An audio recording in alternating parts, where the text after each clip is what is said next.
Hello दोस्तों, मैं सुधाकर आप सबों का इस चैनल पे स्वागत करता हूँ। आज के वीडियो में मैं सीटेट से रिलेटेड कंप्लीट इन्फॉर्मेशन दूंगा, जिससे आपके मन में सीटेट से रिलेटेड किसी भी प्रकार का कन्फ्यूजन नहीं रहेगा। तो आज के वीडियो में मैं आपको सीटेट क्या है, सीटेट को पास करने से क्या क्या फ़ायदे हैं, सीटेट का पूरा सिलेबस और साथ ही साथ इससे किस प्रकार से तैयारी करना चाहिए जिससे आप इजीली पास कर सकते हैं, इन सभी टॉपिक पर इस वीडियो में चर्चा करूंगा, जिससे आपको एग्ज़ाम की तैयारी के लिए एक अलग सा कॉन्फिडेंस देखने को मिलेगा। तो इस वीडियो में अंत तक बने रहें। सीटेट क्या है इसके बारे में जानते हैं। सीटेट एक केंद्रीय स्तर पर यानी नेशनल लेवल पर शिक्षकों की योग्यता को जांचने के लिए यह परीक्षा आयोजित किया जाता है। इस एग्ज़ाम को सीबीएसई द्वारा कंडक्ट करवाया जाता है।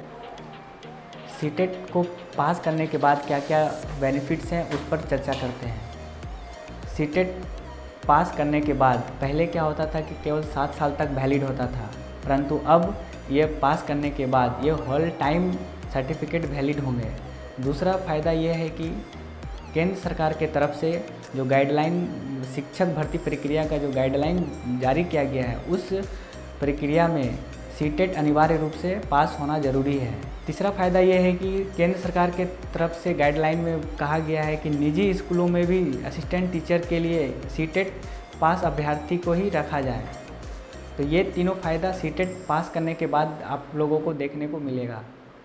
अब हम सीटेट पेपर 1 को किन किन सेक्शन में बांटा गया और किन किन सेक्शन में कितने प्रश्न पूछे जाते हैं इसके बारे में चर्चा करते हैं।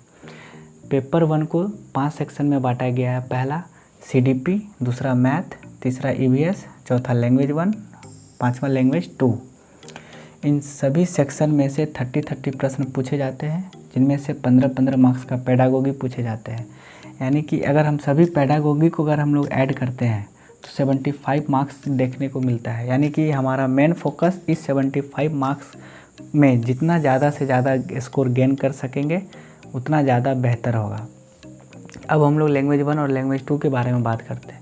यानी लैंग्वेज 1 में 30 प्रश्न पूछा जाता है, जिनमें से 15 प्रश्न पैसेज के होंगे और 15 प्रश्न पेडागोगी के होंगे। लैंग्वेज 2 में भी 30 प्रश्न पूछे जाएंगे, जिनमें से 15 पैसेज और 15 पेडागोगी से पूछे जाएंगे।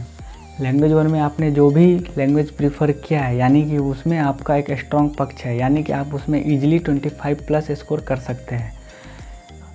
लैंग्वेज 1 में आपने जो भी पेडागोगी के लिए पढ़ाई किया है वो लैंग्वेज 2 का पेडागोगी में भी काम आ जाएगा। बस आपका लैंग्वेज 1 से लैंग्वेज 2 में आप ट्रांसलेट कर सकें। मैं एक एग्जांपल के माध्यम से बताता हूँ कि मान लीजिए आपने लैंग्वेज 1 में हिंदी रखा है और लैंग्वेज 2 में संस्कृत। तो लैंग्वेज 1 में जो हिंदी के लिए पेडागोगी पढ़े हैं, आप उसी को संस्कृत में अगर ट्रांसलेट कर पाते हैं तो आपका लैंग्वेज 2 का पेडागोगी भी कवर हो जाएगा। अब हम लोग सीटेट पेपर 2 को देखते हैं। सीटेट पेपर 2 को 4 सेक्शन में बांटा गया है। पहला CDP, दूसरा मैथ साइंस या सोशल साइंस, तीसरा लैंग्वेज 1, चौथा लैंग्वेज 2। अगर ग्रेजुएशन में साइंस स्ट्रीम से किए हैं तो उसके लिए मैथ साइंस होगा, और जो स्टूडेंट कॉमर्स और आर्ट्स से ग्रेजुएशन किए हैं उसके लिए सोशल साइंस होंगे। इस CDP में 30 प्रश्न पूछे जाएंगे, जिनमें से 15 मार्क्स का पेडागोगी पूछे जाएंगे। मैथ साइंस 60 में से 20 प्रश्न होंगे, या फिर सोशल साइंस के 60 प्रश्न में से 20 प्रश्न पेडागोगी के होंगे। लैंग्वेज 1 में भी 15 प्रश्न पेडागोगी के होंगे और लैंग्वेज 2 में भी 15 प्रश्न पेडागोगी के होंगे। यानी कि अगर हम सभी पेडागोगी के प्रश्न को ऐड करते हैं तो टोटल 65 मार्क्स का पेडागोगी से पूछे जाते हैं। हमारा मेन फोकस इस 65 मार्क्स में से जितना ज़्यादा स्कोर गेन कर सकेंगे वो हमारे लिए और ज़्यादा अच्छा होगा। अब हम लोग लैंग्वेज 1 और लैंग्वेज 2 के बारे में बात करते हैं। लैंग्वेज 1 और लैंग्वेज 2 में आप अपने सुविधा अनुसार कोई भी लैंग्वेज को प्रीफर कर सकते हैं। लैंग्वेज 1 में 30 प्रश्न पूछे जाएंगे, जिनमें से 15 पैसेज के होंगे और 15 पेडागोगी के होंगे। लैंग्वेज 2 में भी 30 प्रश्न पूछे जाएंगे, जिनमें से 15 पैसेज के और 15 पेडागोगी के होंगे।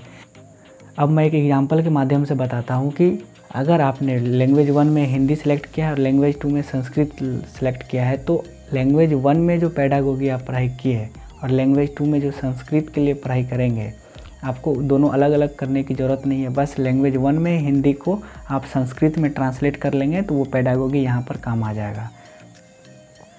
सीटेट पेपर 1 और पेपर 2 के सिलेबस को देखने के बाद पर्सनली मैं ये कहना चाहूँगा कि इसमें बहुत मेहनत करने की ज़रूरत नहीं है। बस स्मार्ट वर्क करने की ज़रूरत है। सीटेट की तैयारी के लिए किन किन बातों को ध्यान रखना चाहिए, यानी कि क्या क्या स्ट्रेटजी फॉलो करनी चाहिए, इन पर चर्चा करते हैं। जैसा कि आप बोर्ड पर देख रहे हैं, मैंने फर्स्ट पॉइंट में लिखा है आइडिया, यानी कि तैयारी करने से पहले आपको एक आइडिया होना चाहिए कि एग्ज़ाम में किस प्रकार के प्रश्न पूछे जाते हैं। तो इसके लिए मैंने डिस्क्रिप्शन बॉक्स में लिंक दे दिया है, जहाँ से आप पिछले प्रश्न पत्रों को डाउनलोड करके देख सकते हैं। दूसरा में लिखा है सिलेबस। इसमें जो सिलेबस है आप उसको थोरोली रीड करके समझ सकते हैं, या फिर उसे हो सके तो आप उसे एक पेज में लिख लें। इससे फ़ायदा ये होगा कि आपके मन में उस टॉपिक, सीटेट के जो भी टॉपिक हैं वो आपके मन में याद रहेगा। तीसरा नोट्स, आप एक खुद अपना नोट्स बनाएं जिसमें आप वन लाइनर यूज कर सकते हैं या फिर टॉपिक वाइज नोट्स बना सकते हैं। टॉपिक वाइज नोट्स बनाने से फ़ायदा ये होगा कि मान लो मैं एक एग्जांपल के माध्यम से बताता हूँ कि आपने सीडीपी सेक्शन का प्याजे टॉपिक का नोट्स बनाना स्टार्ट किया, तो प्याजे से रिलेटेड जितना भी जानकारी है आप उसे एक पेज में लिख लें, बाकी एक पेज एक्स्ट्रा छोड़ दें, ताकि आप आगे जब भी पढ़ाई करेंगे प्याजे से रिलेटेड किसी भी प्रकार का इन्फॉर्मेशन होगा तो आप इस खाली पेज में लिख सकते हैं। तो एग्ज़ाम में जाने से पहले आपको प्याजे का कंप्लीट इन्फॉर्मेशन इस दो पेज में मिल जाएगा, जिससे आप थोरोली रीड करके कंप्लीट कर सकते हैं। चौथा में लिखा है कि सब्जेक्ट सीडीपी। इसका मतलब ये है कि आप सीटेट का तैयारी करने से जो भी सब्जेक्ट स्टार्ट करेंगे तो सबसे पहला सब्जेक्ट सीडीपी कवर कर लीजिए। इससे फ़ायदा ये होगा कि अगर आपने सीडीपी कवर कर लिया तो पूरे सीटेट का सिलेबस का 40 से 45% सिलेबस कवर हो जाएगा इस केवल एक सीडीपी में ही। और पांचवा और लास्ट पॉइंट ये लिखा है कि प्रीवियस ईयर क्वेश्चन। PYQ का मतलब होता है प्रीवियस ईयर क्वेश्चन, जिसमें से 2011 से लेकर के 2021 तक का प्रश्न पत्रों को प्रैक्टिस के लिए यूज कर सकते हैं। तो इसके लिए आपको एक सिंपल सा अरिहंत पब्लिकेशन या कोई भी पब्लिकेशन का प्रीवियस ईयर क्वेश्चन बुक नज़दीकी बुक स्टोर पर उपलब्ध होते हैं, आप वहां से आसानी से परचेस करके उससे प्रैक्टिस सेट में यूज कर सकते हैं। सीटेट की तैयारी के लिए हमें कौन कौन सी बुक पढ़नी चाहिए, तो चलिए देखते हैं। मैंने लिखा है यहाँ पर NCERT, यानी कि NCERT 3 क्लास से लेकर के 8th क्लास तक के NCERT को अगर हमने अच्छे से पढ़ लिया, मेन पॉइंट्स को अगर हमने रीड कर लिया है, तो ये हमारा सीटेट का सिलेबस को आसानी से कवर कर जाएगा। और साथ में आप प्रीवियस ईयर क्वेश्चन पेपर को प्रैक्टिस सेट के रूप में उसे प्रैक्टिस कर सकते हैं। ये आपको अच्छा स्कोर करने में काफ़ी हेल्पफुल साबित होगा। ये NCERT बुक के लिए आपको कोई सभी क्लास के NCERT बुक खरीदने की ज़रूरत नहीं है। इसके लिए आप NCERT ऐप प्ले स्टोर में इजीली डाउनलोड कर सकते हैं और सभी सब्जेक्ट वाइज NCERT बुक यहाँ पर अवेलेबल होते हैं। आप वहाँ से डाउनलोड करके इजीली से पढ़ाई कर सकते हैं। अगर ये वीडियो आपको पसंद आया हो तो आप हमारे चैनल को सब्सक्राइब करें एंड वीडियो को लाइक एंड शेयर करें। तो मिलते हैं नेक्स्ट वीडियो में, तब तक आप अपना ध्यान रखें। Thank you.